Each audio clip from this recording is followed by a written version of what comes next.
In the early days of autumn 2023, the desert heat in Lafayette, Nevada, had finally begun to loosen its grip. The mornings were cooler, but the air remained dry and filled with the scent of dust and fading asphalt. Behind the old Sahara 7 casino, long past its golden days, an alley stretched between dumpsters and cracked brick walls. The light was just beginning to climb over the horizon when Thomas, a sanitation worker with a tired back and quiet habits, pulled his truck into the narrow lane. He stepped out to do his usual rounds when he noticed a dark blue suitcase beside the garbage bin. It stood upright, too clean for the setting, as if someone had placed it there deliberately rather than discarded it. He moved toward it out of routine, grabbing the handle to haul it into the truck. But as he touched it, the suitcase twitched. Startled, he froze. Then it moved again, a slight, almost imperceptible shift, like a breath. He knelt down and ran his hand along the zipper. It wasn't locked.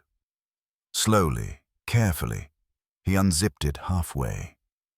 Inside, curled tightly into himself, lay a German shepherd puppy. His fur was matted with filth, his ribs clearly visible beneath the thin coat, his ears twitching weakly in response to the morning air. He didn't whimper or bark. He didn't flinch. He just blinked slowly and looked up. Thomas opened the suitcase fully, heart heavy, unsure what he would find. The pup's body remained still, motionless except for the slow rise and fall of his chest. There was no collar, no tag, no blanket, just a crumpled receipt under his paw, and the echo of silence. The dog didn't seem afraid. He didn't seem angry. There was no expectation in his eyes, no urgency in his breath. Only a question, quiet, steady, and impossible to ignore. Thomas sat back on his heels. The sun was beginning to rise now, its rays painting the edge of the dumpster in orange. The alley smelled of oil and old beer. But between them, in that old suitcase, was something that felt like the last flicker of trust, packed away and abandoned, but not quite extinguished. Thomas didn't keep the suitcase.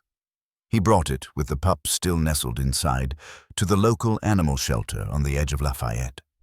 The shelter wasn't large, a squat building with chain-link runs and the lingering scent of antiseptic and fur. But it was quiet, and that mattered. Evelyn was on duty that morning. She was both a veterinarian and the shelter's acting coordinator. When Thomas explained what he had found, she didn't ask many questions. She simply lifted the puppy out of the suitcase like something sacred and carried him into the exam room. Her hands were steady and gentle as she checked him. No fractures, mild dehydration, several bruises along the ribs and hind legs. She estimated he had been confined in the suitcase for at least 2 days, long enough to shut down. There was no ID tag on the faded collar, but Evelyn noticed a faint, almost illegible tattoo inside his left ear. A number, most likely from an old litter registry. She ran it through the system. No matches, no owners, no claims. She named him Chase. The name wasn't for speed, but for the quiet determination in his eyes. He was placed in one of the back rooms of the shelter, with blankets, food, and a water bowl. But he didn't touch any of it. For days, he remained curled in the corner. Not aggressive, not frightened, just still. He watched people come and go, his eyes following their movements without judgment or hope. Evelyn decided to take him home temporarily. It wasn't protocol, but the shelter was overcrowded, and she had done it before. At her place, Chase behaved the same. He chose a corner and made no sound. She didn't push him, she just let him be. Then, one night, Evelyn woke up to a soft sound. She turned and saw him, sitting at her bedroom door, upright, silent, waiting. She opened the door and lay back down. He walked in, slowly, and curled at the foot of her bed. The next morning, he was still there. He didn't lift his head when she stirred, just shifted closer. 2 days later, she was sitting on the living room floor, an old letter in her lap, tears clinging to her lashes. She didn't realize he had moved until his head was resting on her knees. He didn't look at her. didn't seek anything. He simply offered his presence. And something began to shift. It wasn't trust yet, but it was the beginning of something quieter, deeper. Not safety, but the idea of it. Chase didn't know what a home was, but he had followed something into that room. Something that said, this might be close. 2 weeks had passed since Evelyn brought Chase home. In that time, he had begun to shadow her movements like a quiet echo, not clingy, just present. When she moved from room to room, he followed without noise, never pressing for attention. He simply chose to be there. One morning, she decided to bring him back to the shelter, not as a case, but as company. The routine might help him, or at least help others see him as more than the story they'd soon discover. Chase walked through the shelter's door without hesitation, his steps light, his body no longer trembling. He stayed close to Evelyn, sitting just behind her desk, watching the comings and goings. Families visited, some looking for a new pet, others just curious. Chase rarely moved. He stayed in the corner, his gaze calm, almost detached. He didn't approach anyone, not until the boy came. His name was Jamie, 8 years old. He arrived with his mother, who quietly explained that he hadn't spoken since the car accident nearly a year ago. He had undergone therapy, medication, group support. Nothing opened him. She brought him to the shelter not to heal him, but simply to give him a moment with animals. Any animals. Jamie walked slowly through the kennels. He looked at the cats. The barking dogs didn't startle him. He seemed distant until he saw Chase. Chase stood up and walked toward the boy, not quickly, not deliberately, just with the kind of gravity that defied explanation. He lay down at Jamie's feet and rested his chin on the child's shoes. Jamie didn't look at him right away. But after a long minute, his hand came down, hesitantly, brushing Chase's ears. Still no words, just touch. And then he spoke, quietly, almost to himself. Warm. It was the first word he had spoken in 8 months. Evelyn heard it. So did Jamie's mother. Neither said a thing at first. They just watched the boy's shoulders relax, watched him sit beside Chase, watched the dog press closer. By that evening, the story was already in circulation. A shelter volunteer had told a friend. The friend told a reporter. Headlines followed, each more dramatic than the last. Suitcase dog brings back lost voice. The puppy who waited for the right soul. He chose love, not fear. Letters poured in. Donations. Children sent drawings. A woman mailed a handmade quilt for Chase's bed. A retired soldier wrote that he hadn't cried in 10 years. Until now. Evelyn read the letters aloud sometimes, though she wasn't sure why. Chase never reacted. He didn't seem to care for the spotlight. He still sat in the corners, still chose only those few whose presence seemed fractured. He wasn't a miracle. He was a mirror. And somehow, again and again, he kept choosing love. Chase had begun to reveal more of himself, not through play or tricks, but through instinct. He barked when he heard raised voices, especially those laced with anger. He growled, low and warning, at a man who had come to the shelter to surrender a dog after a domestic dispute. The man hadn't even touched Chase, but the reaction was instant.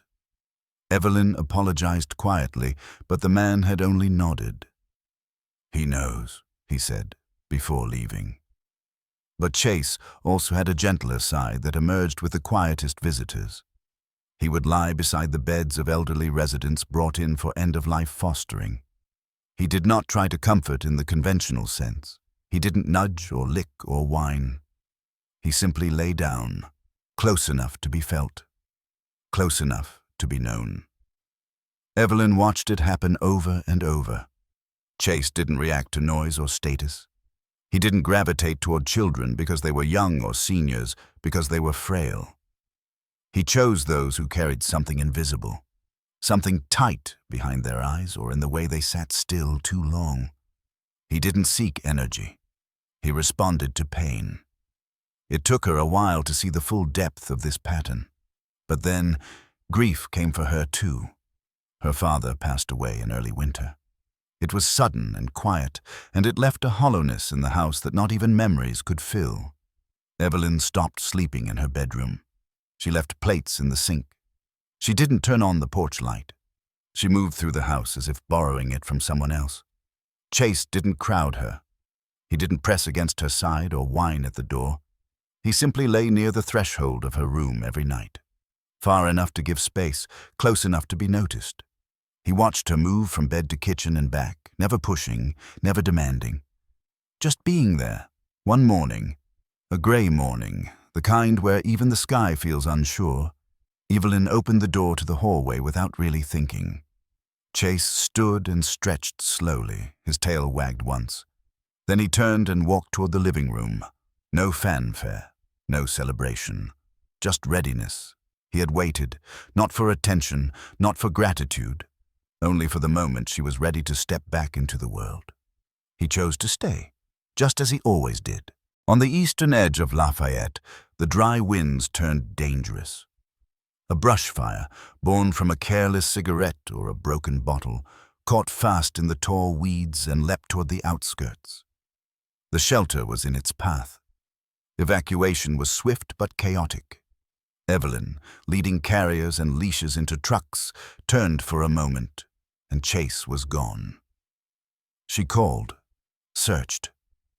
Other staff said they had seen him running toward the far lot, toward the barns. Time stretched in that kind of way it only does when something you love disappears. Minutes became distances. Every shadow looked like him. Every voice that said, "He's not there," rang louder than the last. Then, close to dusk, as the fire was brought under control and the winds shifted west, a figure emerged through the smoke. Chase. His fur was streaked with ash, and the pads of his paws were raw from heat. His sides heaved with exhaustion, but his eyes were clear.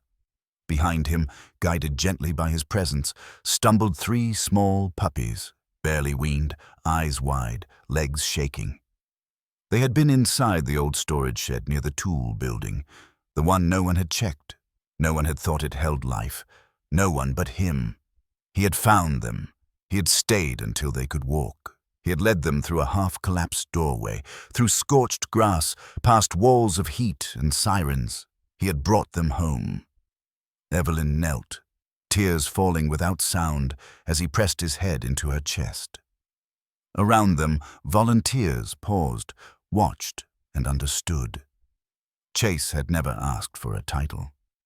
But now, no one questioned where he belonged. He was not a miracle, not a mascot, not a rescue story. He was the one who remembered what it meant to be left in a place too small to breathe. And because of that, he made sure no one else would be.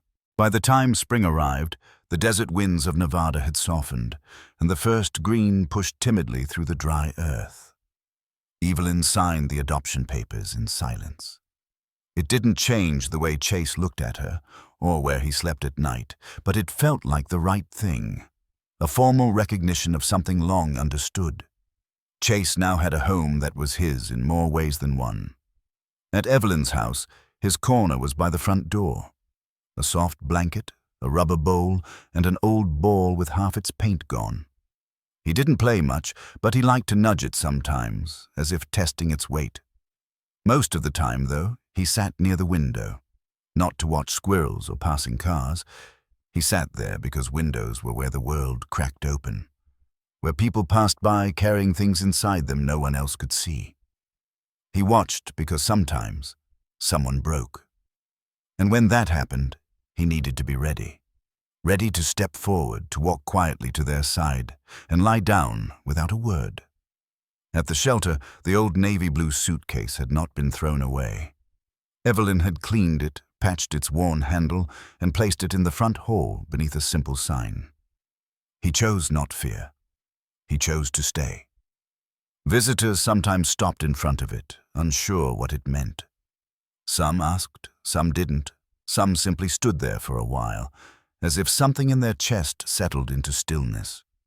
And every time Evelyn passed it, whether with paperwork or coffee in hand, she felt that same old weight in the air. Not heaviness, but presence.